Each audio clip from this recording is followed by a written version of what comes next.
ए वतन वतन मेरे आबाद रहे तू, मैं जहाँ रहूँ जहाँ में याद रहे तू, ए वतन मेरे वतन।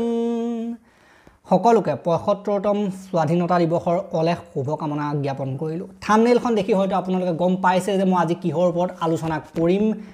হয়, আজি মই আলোচনা কৰিম কাৰ্গিলৰ যুদ্ধৰ সময়ত ভাৰত আৰু পাকিস্তানৰ মাজত যিখন বিশ্বকাপৰ মেচ অনুষ্ঠিত হৈছিল সেইখনৰ বিষয়ে আজি ইয়াত আলোচনা কৰিম। গতিকে সম্পূৰ্ণ ভিডিঅ'টো আপোনালোকে নকটাকৈ চাই থাকিব। ভালদৰে যথেষ্ট সুন্দৰ কিছুমান কথা, সুন্দৰ কিছুমান কাহিনী। ক্ৰিকেট বিশ্বকাপ, আন্তঃৰাষ্ট্ৰীয় ক্ৰিকেটৰ মহামেলা। ভাৰত আৰু পাকিস্তানৰ যিখন মেচ, সেইখন মেচে এই ক্ৰিকেট বিশ্বৰ মহামেলাত সোণত সুৱগা চৰাৰ দৰে পৰিৱেশৰ সৃষ্টি কৰে। ভাৰতে আজিলৈকে ক্ৰিকেট বিশ্বকাপত যিমান খেল পাকিস্তানৰ বিৰুদ্ধে খেলিছে, এখনো খেলত পৰাস্ত হোৱা নাই। সকলো খেল ভাৰতে জিকিছে। ICC চেম্পিয়নছ ট্ৰফিৰ কথা কোৱা নাই, ক্ৰিকেট বিশ্বকাপৰ কথা কৈছোঁ। ৫০ অভাৰৰ ক্ৰিকেট বিশ্বকাপৰ কথা কৈছোঁ।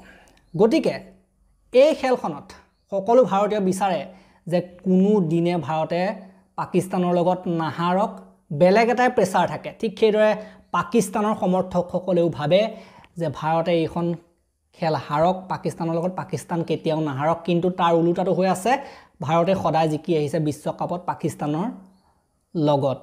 গতিকে এনেবিলাক কাৰণতে দুয়োটা টিমৰ মাজত এখন হাই ভল্টেজ খেল দেখিবলৈ পোৱা যায়। সকলোৰে ওপৰত বহুত চাপ থাকে, জিকিবই লাগিব নিচিনাকৈ এইখন খেল খেলে। গতিকে এইখন খেলৰ গুৰুত্বও বেলেগ হয়। ১৯৯৯ চনৰ ক্ৰিকেট বিশ্বকাপত ভাৰত আৰু পাকিস্তানৰ মাজত হোৱা বিশ্বকাপৰ খেলখনে বিশেষ শিৰোনামা দখল কৰিবলৈ সক্ষম হৈছিল। কাৰণ সেই সময়ছোৱাতেই কিছুমান পাকিস্তানী সন্ত্ৰাসবাদী আৰু পাকিস্তানী সৈন্য মিলি ভাৰতৰ কাৰ্গিল অঞ্চলত অধিকাৰ সাব্যস্ত কৰিছিল। আৰু ভাৰতীয় সেনাই সেই অঞ্চল, সেই সন্ত্ৰাসবাদী আৰু পাকিস্তানী সৈন্যৰ কবলৰ পৰা মুক্ত কৰিবলৈ যুদ্ধৰ সূচনা কৰিছিল। এক যুদ্ধ সদৃশ পৰিৱেশ সৃষ্টি কৰিছিল, যাক কোৱা হয় কাৰ্গিলৰ যুদ্ধ। যিহেতু দুয়োখন দেশৰ মাজত সেই সময়ত পৰিৱেশ বেয়া হৈ আছিল, যুদ্ধ সদৃশ পৰিৱেশ হৈ আছিল, যুদ্ধ হৈ আছিল প্ৰায়, সেইবাবে বিশ্বকাপৰ এই খেলখন অনুষ্ঠিত নহ'ব নেকি এনেকুৱা ধৰণৰ খবৰো ওলাই আহিছিল। দুয়োখন দেশৰ টিম দুটা অমান্তি হ'ব নেকি খেলিবলৈ। কিন্তু পাছত ভাল খবৰটো আহিল যে যদিও যুদ্ধ হৈ আছে, তথাপিতো ক্ৰিকেট মেটছখন হৈহে এৰিব, ক্ৰিকেট মেটছখন হ'বই লাগিব। আৰু এই খেলখন দুয়োটা টিমৰ বাবে গুৰুত্বপূৰ্ণ আছিল টুৰ্ণামেণ্টত আগলৈ যোৱাৰ ক্ষেত্ৰত, প্লে অফলৈ যোৱাৰ ক্ষেত্ৰত। আৰু এনেকুৱা পৰিস্থিতিটো অৱশেষত খেল হ'ল।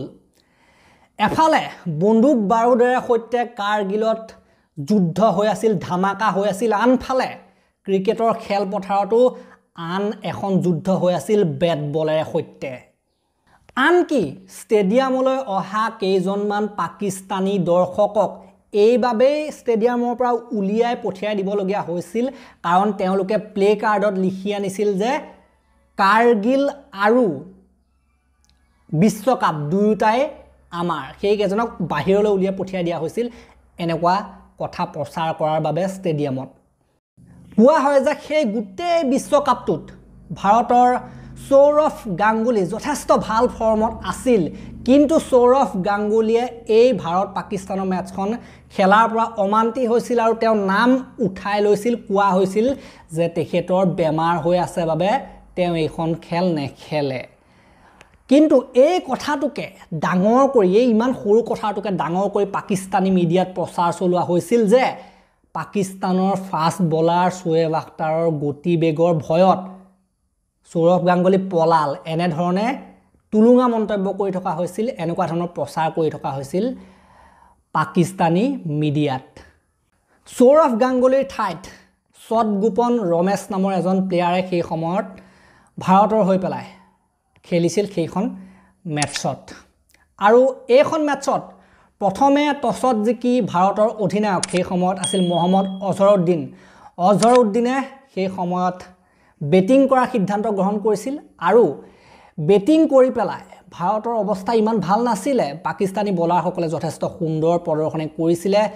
ভাৰত এটা সময়ত বিপদত পৰিছিলে কেনেকুৱা ধৰণৰ পৰিস্থিতি আছিল স্কোৰ কাৰ্ডৰ জৰিয়তে আমি চাই লওঁ আহক সো আপোনালোকে চাওক প্ৰথমতে বেটিং কৰিবলৈ আহি শচীন তেণ্ডুলকাৰ 65টা বলত 45 কৰি আউট হৈছিল তেওঁৰ পৰা যথেষ্ট আশা কৰা হয় গোটেই টিমটোৰ ভাৰ তেওঁৰ ওপৰত থাকে আৰু তেওঁ যেতিয়া আউট হৈ গৈছিল তেতিয়া বোলে পাকিস্তানৰ সংসদ ভৱনত ইয়াক লৈ পেলাই ফূৰ্তি কৰা হৈছিল যে শচীন তেণ্ডুলকাৰ আউট হৈ গ'ল আৰু সেইবাবে তেওঁলোকে ভাবিছিল যে খেলখন তেওঁলোকৰ হাতত আহিল সদগোপন ৰমেশ গাংগুলীৰ ঠাইত খেলিছিলে 31টা বলত 20 কৰিলে ৰাহুল দ্ৰাবিড় যথেষ্ট ভাল ইনিং তেওঁ খেলিছিলে 89টা বলত 61 ৰান কৰিছিলে যথেষ্ট গুৰুত্বপূৰ্ণ ইনিং আছিল সেইটো এইখন মেটছৰ ক্ষেত্ৰত অজয় জাদেজা আপোনালোকে দেখিছে কমেণ্ট্ৰি কৰি থাকে তেখেতে 14টা বলত 6 অধিনায়ক মহম্মদ অজহৰুদ্দিনে কেপ্টেন্সি ইনিং খেলিছিলে 77টা বলত 59 যিটো অত্যন্ত গুৰুত্বপূৰ্ণ এইখন মেটছৰ ক্ষেত্ৰত ৰবিন সিং অলৰাউণ্ডাৰ 21টা বলত 16 আৰু নয়ন মংগিয়ে 4টা বলত 6 কৰিছিল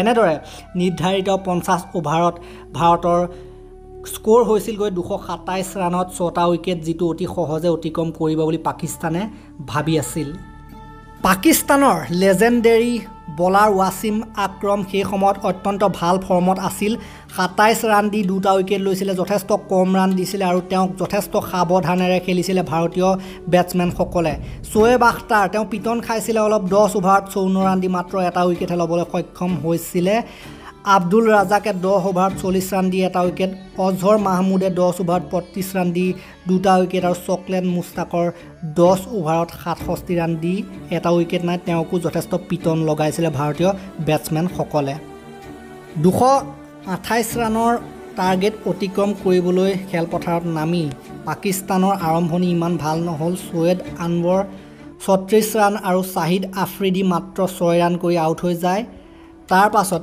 ইজাজ আহমদে 11 সলিম মালিকে মাত্ৰ 6 ৰান ইনজামামুল হক তেখেত যথেষ্ট এজন লেজেণ্ডাৰী বেটছমেন আছিল তেখেতক 41 ৰানত আউট কৰা হৈছিলে অজহৰ মাহমুদে 10 মঈন খানে 34 আব্দুল ৰাজাকে 11 ৱাছিম আক্ৰমে 12 চকলেন মুস্তাকে 0 আৰু শোয়েব আখতাৰে 0 এনেদৰে 180 ৰানত অল উইকেট হৈছিলে পাকিস্তান টিম ভাৰতৰ বলিং চাওক জবগল শ্ৰীনাথে অত্যন্ত সুন্দৰ প্ৰদৰ্শন কৰিছিলে 3টা উইকেট 8 অভাৰত 37 ৰান দি দেৱাশিষ মহান্তিয়ে 10 অভাৰত 31 ৰান দি উইকেট নাই ভেংকটেশ প্ৰসাদ তেওঁ যথেষ্ট ভাল প্ৰদৰ্শন কৰিছিলে 9 অভাৰ 3টা বল মাৰি মাত্ৰ 27 ৰান দি 5টা পাকিস্তানী বেটছমেনক আউট কৰিছিলে অনিল কুম্বলে 2টা উইকেট দখল কৰিছিলে 10 অভাৰ 43 ৰান দি ৰবিন সিঙে 8 অভাৰত 31 ৰান দি উইকেট ল'বলৈ সক্ষম হোৱা নাছিলে গতিকে এনেকুৱা এটা পৰিৱেশত যেতিয়া একে সময়তে কাৰগিলত ভাৰত পাকিস্তানৰ যুদ্ধ হৈ আছিল দেশবাসীয়ে কেতিয়াও বিচৰা নাছিল যে